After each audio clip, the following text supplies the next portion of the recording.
नमस्कार मित्रांनो, ठरलं तर मग या मालिकेच्या येणाऱ्या काही भागांमध्ये आपल्याला भयंकर असा ट्विस्ट पाहायला मिळतो. आत्तापर्यंत सगळ्याच गोष्टी अगदी सुरळीतपणे चालू असतात. सायलीचं डोहाळे जेवणसुद्धा छान पद्धतीने पार पडलेलं असतं, पण तिथेच तर खऱ्या अर्थाने नजर लागलेली असते. आणि शेवटी जे प्रियाला करायचं असतं तेच प्रियाने केलेलं असतं. सायलीला जेल झालेली असते, पण म्हणतात ना, सत्याचा विजय ते शेवटी अर्जुनने सिद्ध करून दाखवलेलं असतं.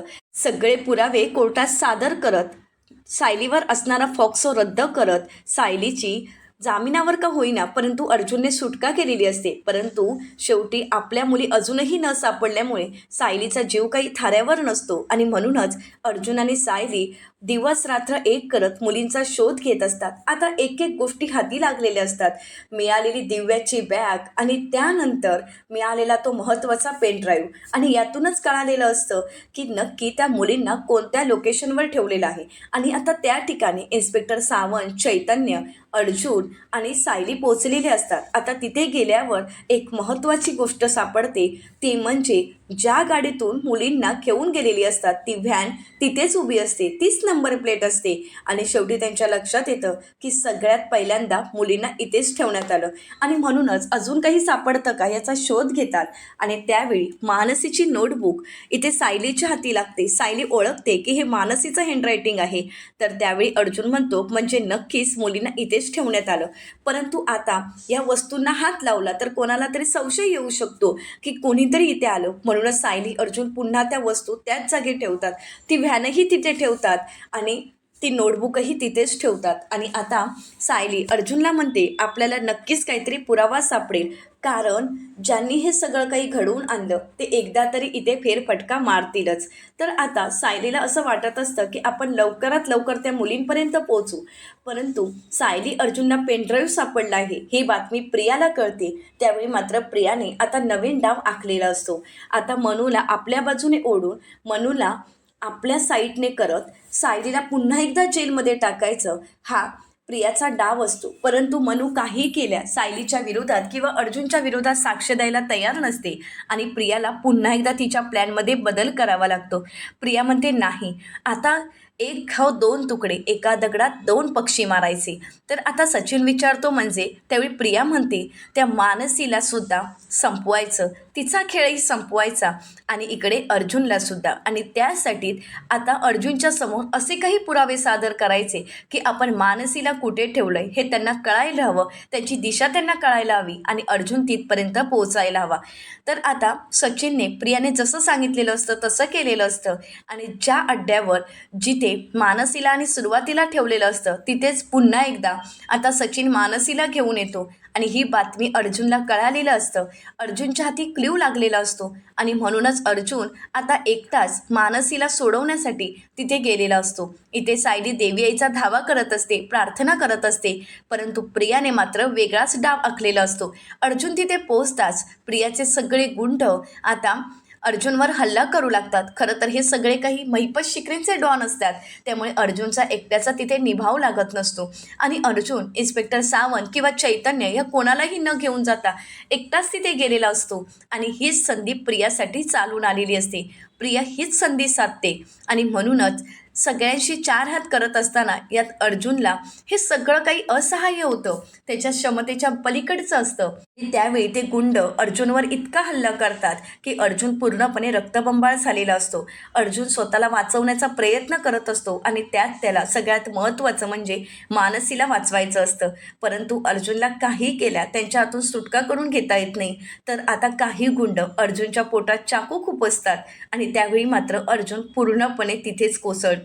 पण कोसळत असताना अर्जुनच्या तोंडात एकच वाक्य असतं, ते म्हणजे बायको. आता अर्जुन सायलीला दिलेला शब्द पूर्ण करू शकत नाही, याचाच त्याला खूप त्रास होत असतो आणि तिथेच अर्जुन बेशुद्ध पडलेला असतो. इकडे अर्जुनच्या हाती काही मानसी लागलेली नसते, परंतु इथे मात्र प्रियाने राम नाम सत्य है असं म्हणत अर्जुनचा खेळ संपवल्याचा तिला आनंद होत असतो. तिला वाटत असतं की आपण अर्जुनचा खेळ संपवला.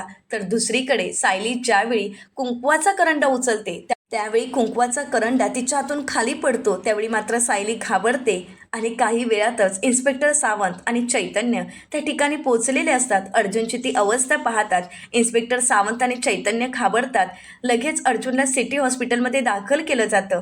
आता चैतन्य अश्विनला फोन करतो, घडलेला सर्व प्रकार सांगतो. त्यावेळी मात्र अश्विनलाही धक्का बसतो. आता अश्विन धावत पळत हॉस्पिटलला निघालेला असतो आणि त्यावेळी अश्विनला कल्पनाताई विचारतात, अश्विन काय झाले, तू कुठे निघालायस आणि एवढा उशिरा?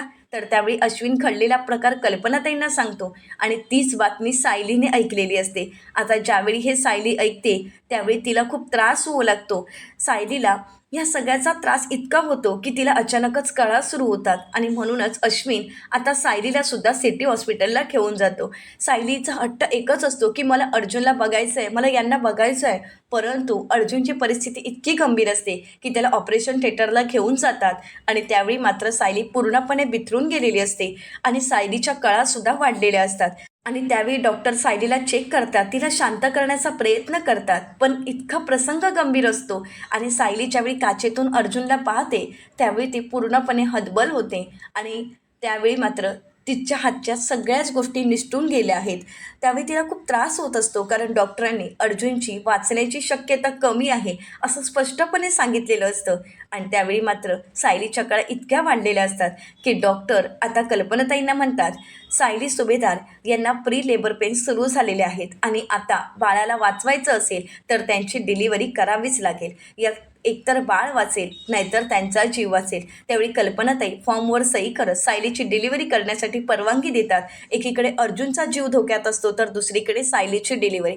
आणि त्यावेळी देवी आईच्या कृपेने सायलीची डिलिव्हरी अगदी सुखरूपपणे पार पडते. सायलीने छान गोंडस अशा मुलीला जन्म दिलेला असतो. परंतु दुसरं मात्र संकट तसंच असतं, अजूनही अर्जुन बेशुद्धच असतो. अर्जुन अजूनही शुद्धीत आलेला नसतो आणि त्याचंच टेन्शन सायलीने घेतलेलं असतं. सायली सतत विचारत असते, हे कसे आहेत, मला त्यांना भेटायचं आहे. परंतु सर्वच जण सायलीला भेटायला नकार देतात. डॉक्टरांनी तर सांगितलेलं असतं की पुढच्या 24 तासात ॲडव्होकेट अर्जुन सुभेदार हे जर शुद्धीवर आले नाहीत तर मग आमच्या हाती काहीच नाही आहे, ते कोमात जाण्याची शक्यता आहे. त्यावेळी मात्र सगळेच जण घाबरून गेलेले असतात आणि त्यावेळी आता सायलीच्या लक्षात येतं की आपल्या मुलीचा आवाज ऐकून अर्जुन नक्की शुद्धीवर येईल आणि म्हणूनच सायली डॉक्टरांना रिक्वेस्ट करत म्हणते, मला एकदा यांना भेटू द्या. तर त्यावेळी डॉक्टर परवानगी देतात आणि आता सायली मुलीला घेऊन त्या ICUच्या रूममध्ये गेलेली असते. आता आपल्या मुलीचा आवाज, बायकोचा आवाज कानावर पडताच अर्जुन शुद्धीवर येईल का? आणि आता अर्जुन शुद्धीवर येताच सगळ्या घटनांचा उलगडा होईल का? प्रियाचा हाही डाव सायली अर्जुन उधळून लावतील का? आणि पुन्हा एकदा या सत्याचा विजय होईल का? हे पाहणं अतिशय रंजक ठरणार आहे. तर मित्रांनो, अशाच मालिकांचे नवनवीन अपडेट पाहण्यासाठी चॅनलला नक्कीच सबस्क्राईब करा. आजचा व्हिडिओ आवडला असेल तर व्हिडिओला लाईक करायलाही विसरू नका. व्हिडिओ पाहिल्याबद्दल तुम्हा सर्वांचे अगदी मनपूर्वक धन्यवाद.